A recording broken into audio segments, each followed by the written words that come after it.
They won't listen to me at all.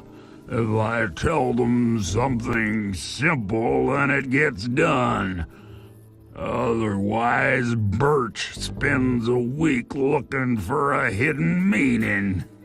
Plus, he just pops in whenever he wants and starts chanting this nonsense. Sometimes I just sit there silently just to make him mad. That was fun for a while, but even that's getting boring now.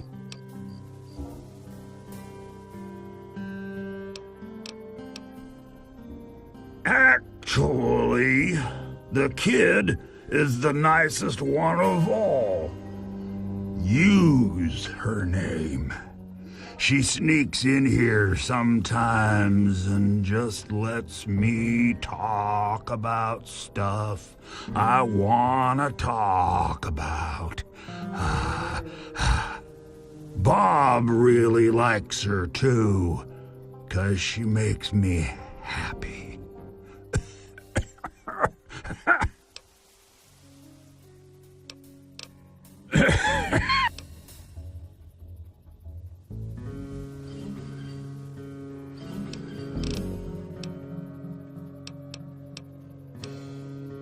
Yeah, leave it to good old Bob to get me stuck above some caves. Now, my dang feet are cold.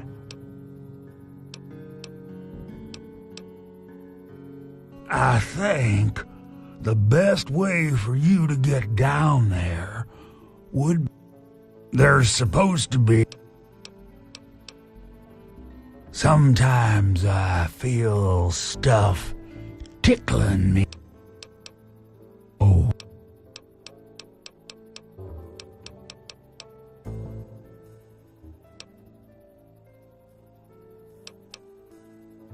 Oh, no.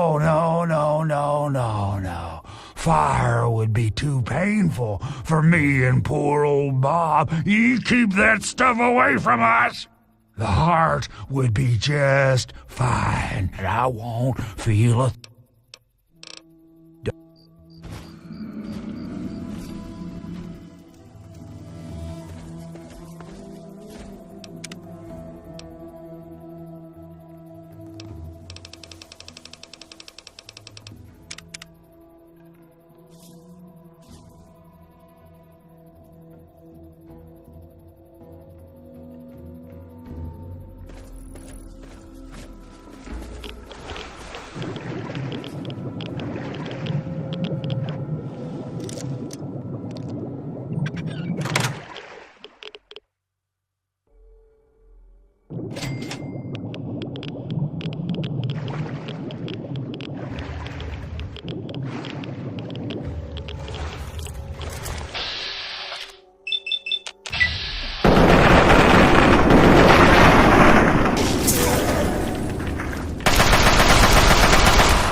God!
The Great One is dead, slain by your hand.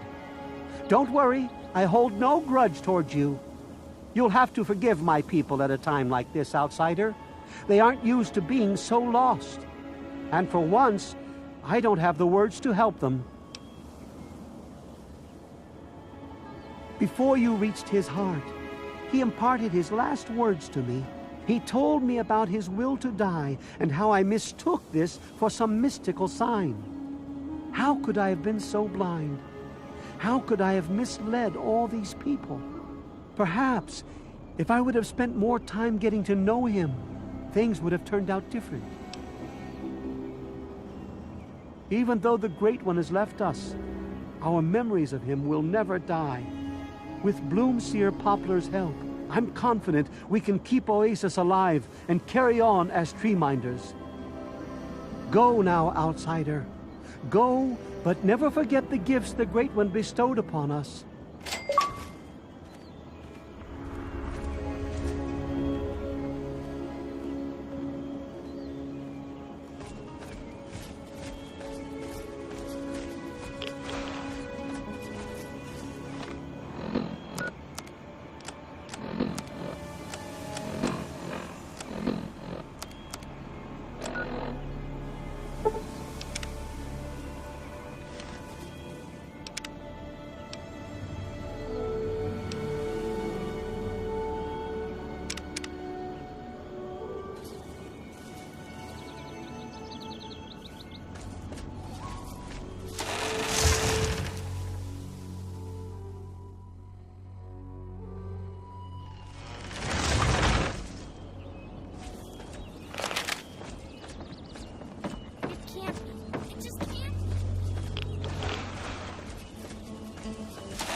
all of us here thank...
Never get away with terrorizing this town.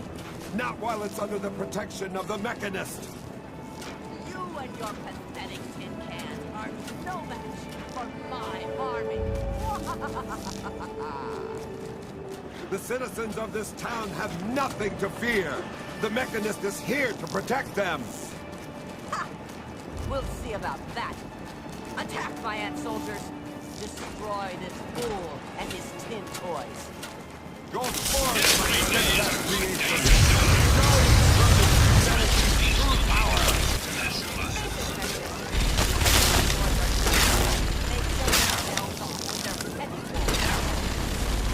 Humans may be weak sometimes, but our creations are strong and pure.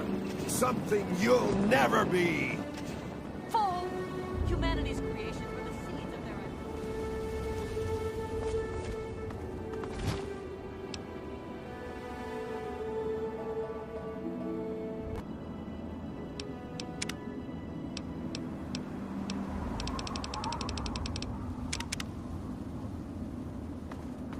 Are you all right?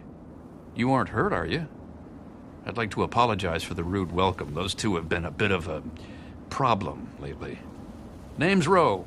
Uncle Rowe to most. Welcome to Canterbury Commons. For what that's worth. The, mechanist and the ant agonizer. That's just what they call themselves. It's ridiculous, I know. A while ago, we were attacked by the ant agonizer, that woman with the ants, obviously. The mechanist saved the town with his robots. Well, that was all well and good, but I swear their fights are getting bigger, and it's been driving off the merchants. They simply won't leave.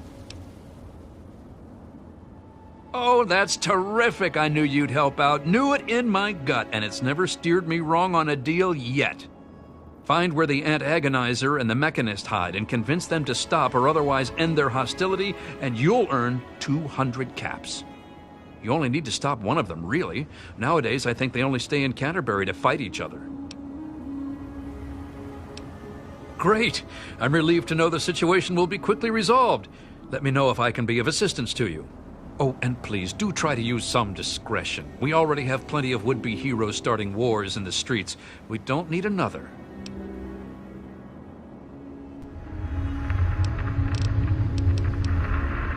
Ha! Damn near everything, I suspect. I founded the place myself, and I'm the reason this place stays fat and happy. Because I asked them to, I suspect. I grew up in these trade caravans, known most of them my whole life. I founded this place with my sister Daisy back in the day. Perfect stop along the caravan circuit. They're just small caravans that make rounds through the wastes, hawking their wares from Paradise Falls to Rivet City. They won't trade with anyone who's hit their friends, but that's about as organized as they get.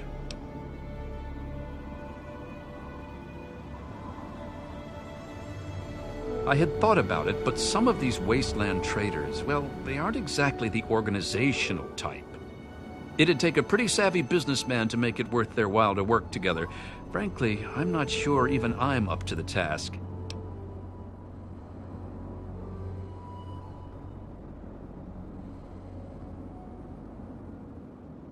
That certainly is quite a lot of caps. It really would be a shame for those to go to waste, wouldn't it? I suppose I can call in a few favors with the caravans, talk with them about their inventory. Must keep the customers happy, right? So you just let me know what you'd like to see from the caravans, and I'll let them know what to focus on.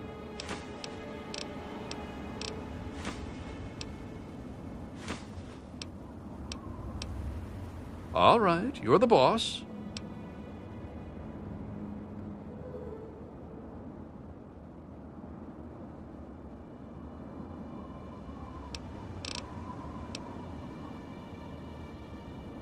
We used to have a better mechanic, but that didn't work out so well.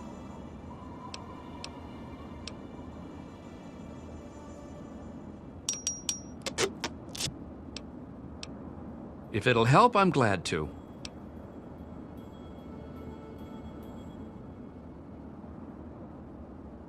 Now, one day there was a crazy woman leading a bunch of ants into town. She said humanity was dead and the ants would inherit the earth, stuff like that. Well, that gave Dom plenty of time to line up a shot or two on the ants. She ran away, but every once in a while she'd stage an attack again. She wasn't much of a threat then. In fact, she was sort of entertaining at first. Gave everyone in town something to talk about. But when the mechanists started fighting her, things got bad. Ants are easy to shoot, but add robots with lasers, it got real nasty.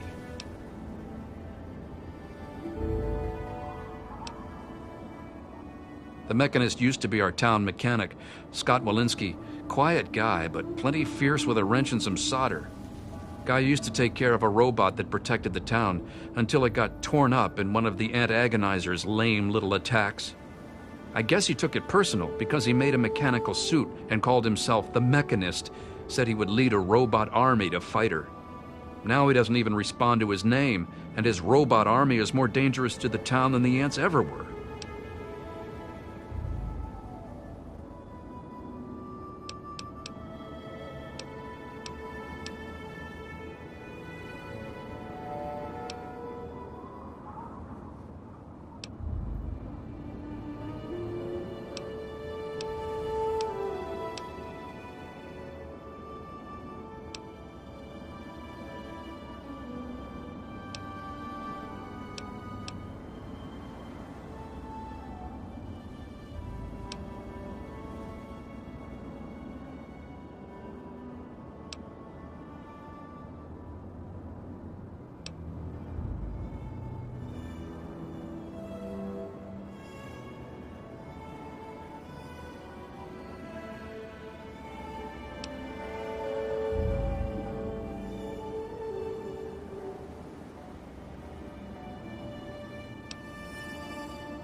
My nephew Derek might know more about them. I swear it's all I can do to keep him from running into the fight whenever they come out.